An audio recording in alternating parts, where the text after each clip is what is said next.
High, good morning বন্ধুরা। আজকে আমি আসছি বিশাখাপট্টনমের সবচেয়ে বড় নদী। বলে তো এই নদীর বলে তো একুল ওকুল বলে তো কিচ্ছুই দেখা যায় না, ঠিক আছে। তো আমি এখানে আসলাম বিশাখাপট্টনমে। দেখেন বাউন্সার সব বসে আছে, বাউন্সাররা। পারমিশন নিয়ে আসলাম পুলিশের কাছ থেকে, যে পুলিশ আছে ওই যে বসে, ঠিক আছে। পারমিশন নিয়ে আসলাম আপনাদের একটু মানে নদীটা দেখানোর জন্য। সামনে একটা পড়ি আসছে, ভালোই লাগে মোটামুটি। যাই হোক, দেখবো না, মেয়েছেলে দেখা নিষেধ।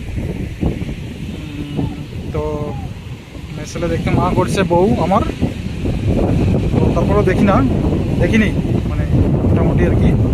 আর এই দেখেন কত বড় নদী, কত সুন্দর ঢেউ হচ্ছে, দেখেন এক্সিলেন্ট দেখতে, সব কত সুন্দর লাগছে।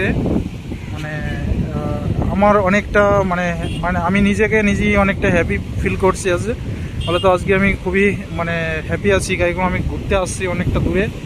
আমার ওখান থেকে 15 ঘন্টা লাগে। আমি কাল উঠেছি আপনার দিন 12টার সময়, আর আজকে পৌঁছাইছি আপনার মোটামুটি। দেখেন ওদের মাছ ধরছে, দেখছেন ওই যে মাছ, মানে নদীতে মাছ চলে আসছে, ওই ধরছে। তো আমি পৌঁছেছি সকাল আপনার 10টা